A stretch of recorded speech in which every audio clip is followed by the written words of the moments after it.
ರುಚಿಯಾದ egg chilli ಈ ರೀತಿಯಲ್ಲಿ ರೆಡಿಯಾಗಿದೆ. ಮಾಡೋದು ತುಂಬ ಸುಲಭ. ಬನ್ನಿ ತಡ ಮಾಡದೆ ವಿಡಿಯೋ ಸ್ಟಾರ್ಟ್ ಮಾಡೋಣ.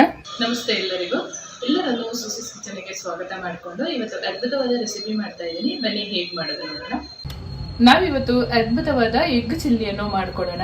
ತುಂಬಾನೇ ಚೆನ್ನಾಗಿರುತ್ತೆ, ಹಾಗೆ ಮಾಡೋದು ಕೂಡ ತುಂಬ ಸುಲಭ.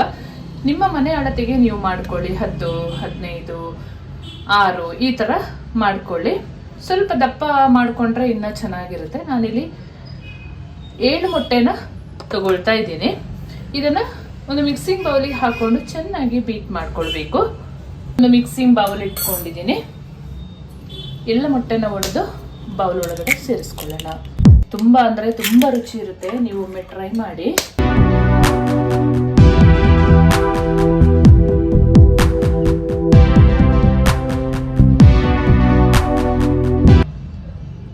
ಮೊಟ್ಟೆ ಸೇರಿಸಿದ ಮಿಕ್ಸಿಂಗ್ ಬೌಲಿಗೆ ಒಂದು ಅರ್ಧ ಚಮಚದಷ್ಟು ಪುಡಿ ಉಪ್ಪನ್ನು ಸೇರಿಸ್ಕೊಳ್ಳೋಣ. ಹಾಗೆ 1 ಚಿಟಿಕೆಯಷ್ಟು ಅಡುಗೆ ಸೋಡನ್ನು ಕೂಡ ಸೇರಿಸ್ಕೊಳ್ಳೋಣ.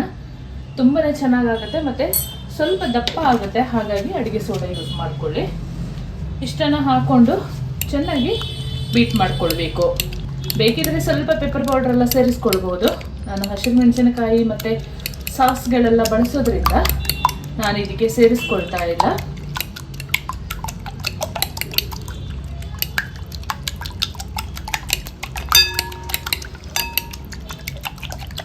ಚೆನ್ನಾಗಿ ಈ ರೀತಿಯಲ್ಲಿ ಬೀಟ್ ಮಾಡ್ಕೊಳ್ಬೇಕು.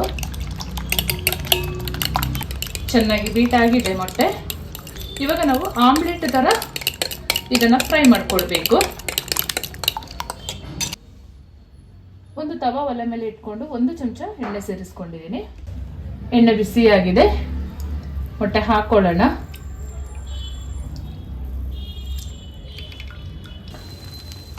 ತವಾದಲ್ಲಿ ಮೇಲ್ಗಡೆ ಇದ್ದ ಮೊಟ್ಟೆನ ಈ ರೀತಿ ಸೈಡಿಗೆ ಮಾಡಿಕೊಂಡು ಫಸ್ಟ್ ಹಾಕಿದಾನ ಎಲ್ಲವನ್ನು ಚೆನ್ನಾಗಿ ಬೇಯೋ ಥರ ಮಾಡ್ಕೊಳ್ಬೇಕು. ತೀರಾ ಎಗ್ ಬುರ್ಜಿಗೆ ಮಾಡ್ಕೊಳ್ಳುವ ಥರ ಮಾಡ್ಕೊಳ್ಬಾರ್ದು. ಸ್ವಲ್ಪ ಇದೇ ಥರ ದಪ್ಪ ದಪ್ಪ ಇರಬೇಕು.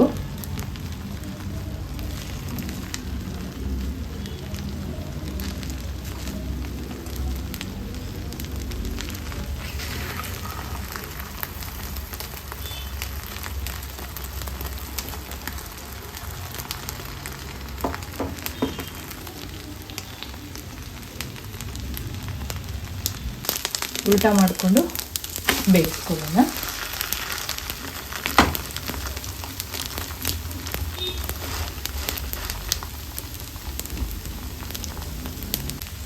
ಸ್ಪ್ಯಾಚುಲಾ ಸಹಾಯದಿಂದಲೇ ಈ ರೀತಿಯಲ್ಲಿ ಕಟ್ ಮಾಡಿಕೊಳ್ಬೇಕು.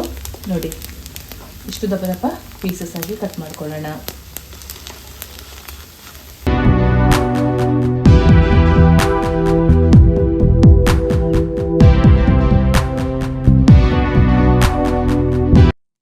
ಮೊಟ್ಟೆನ ನೋಡಿ ಒಂದು ಬೌಲಿಗೆ ತೆಗೆದಿಟ್ಕೊಂಡಿದ್ದಾಗಿದೆ. ಇವಾಗ ಕ್ಯಾಪ್ಸಿಕಮು ಮತ್ತು ಈರುಳ್ಳಿ ಎಲ್ಲ ಹಾಕಿ ಫ್ರೈ ಮಾಡ್ಕೊಳ್ಳೋಣ. ಒಂದು ಸಾಸ್ ಕೋಟ್ ಕೊಡಬೇಕಲ್ಲ ಇದಕ್ಕೆ, ಹಾಗಾಗಿ ಒಂದು ಪಾತ್ರೆ ಬಿಸಿಗೆ ಇಟ್ಕೊಂಡು 1 ಚಮಚದಷ್ಟು ಎಣ್ಣೆ ಹಾಕೊಳ್ತಾ ಇದ್ದೀನಿ. ಎಣ್ಣೆ ಬಿಸಿಯಾಗಿದೆ. 1 ಚಮಚದಷ್ಟು ಬೆಳ್ಳುಳ್ಳಿಯನ್ನು ಸಣ್ಣದಾಗಿ ಕಟ್ ಮಾಡಿ ಸೇರಿಸ್ಕೊಳ್ಳೋಣ. ಹಾಗೆ 1 ಚಮಚದಷ್ಟು ಶುಂಠಿನ ಕಟ್ ಮಾಡಿ ಸೇರಿಸ್ಕೊಳ್ಳೋಣ. ಒಂದು 2 ನಿಮಿಷ ಆದ್ರೂ ಈ ಕಟ್ ಮಾಡಿದ್ದ ಶುಂಠಿ ಮತ್ತು ಬೆಳ್ಳುಳ್ಳಿನ ಫ್ರೈ ಮಾಡ್ಕೊಳ್ಬೇಕು ನಿಧಾನ ಉರಿಯಲ್ಲಿ.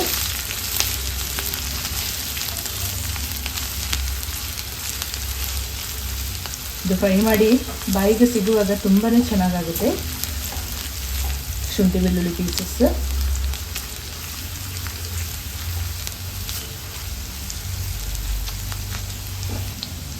ಶುಂಠಿ ಬೆಳ್ಳುಳ್ಳಿ ಚೆನ್ನಾಗಿ ಫ್ರೈ ಆಗಿದೆ. ಒಂದು 4 ಹಸಿರು ಮೆಣಸಿನಕಾಯಿನ ಸ್ವಲ್ಪ ಉದ್ದ ಕಟ್ ಮಾಡ್ಕೊಂಡಿದ್ದೀನಿ. ಸಣ್ಣದಾದರೆ ಮಕ್ಕಳಿಗೆಲ್ಲ ಬಾಯಿಗೆ ಸಿಗುವಾಗ ಖಾರ ಜಾಸ್ತಿ ಆಗುತ್ತೆ, ಹಾಗಾಗಿ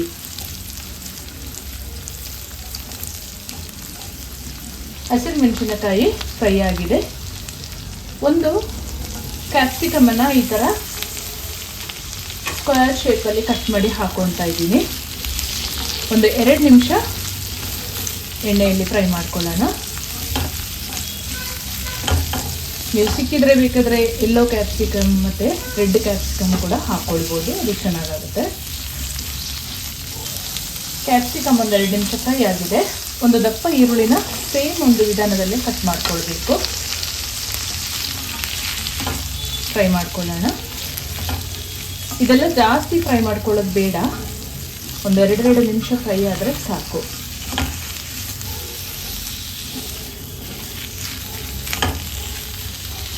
ರೀತಿಯಲ್ಲಿ ಈರುಳ್ಳಿ ಫ್ರೈ ಆಗುವಾಗ ರುಚಿಗೆ ತಕ್ಕಷ್ಟು ಉಪ್ಪು ಸೇರಿಸ್ಕೊಳ್ಳೋಣ. ಉಪ್ಪು ಒಂದು ಅರ್ಧ ಚಮಚದಷ್ಟು ಸಾಕು. ಸಾಸ್ಗಳಲ್ಲಿ ಕೂಡ ಉಪ್ಪು ಇರುತ್ತೆ. ಒಂದು ಅರ್ಧ ಚಮಚದಷ್ಟು ಪೆಪ್ಪರ್ ಪೌಡರ್ ಚೆಂದ ಮಿಕ್ಸ್ ಮಾಡ್ಕೊಳ್ಳೋಣ.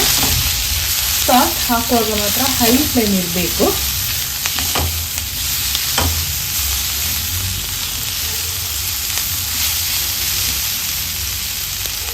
ಎರಡು ಚಮಚದಷ್ಟು ಟೊಮೆಟೊ ಕೆಚಪ್, 1.5 ಚಮಚದಷ್ಟು ಗ್ರೀನ್ ಚಿಲ್ಲಿ ಸಾಸ್, 1 ಚಮಚದಷ್ಟು ಸೋಯಾ ಸಾಸ್ ಸೇರಿಸ್ಕೊಳ್ಳೋಣ. ಹೈ ಫ್ಲೇಮಲ್ಲಿ ಚೆನ್ನಾಗಿ ಮಿಕ್ಸ್ ಮಾಡಿಕೊಳ್ಬೇಕು.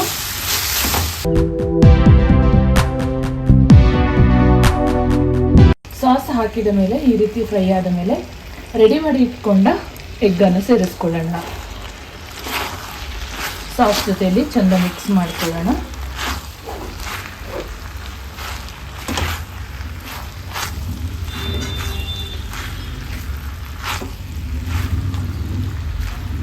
ಬೇಕಿದ್ದಲ್ಲಿ ಕಾರ್ನ್ ಫ್ಲೋರ್ ಕೂಡ ನೀರು ಮಾಡಿ ಹಾಕ್ಕೊಳ್ಬೋದು.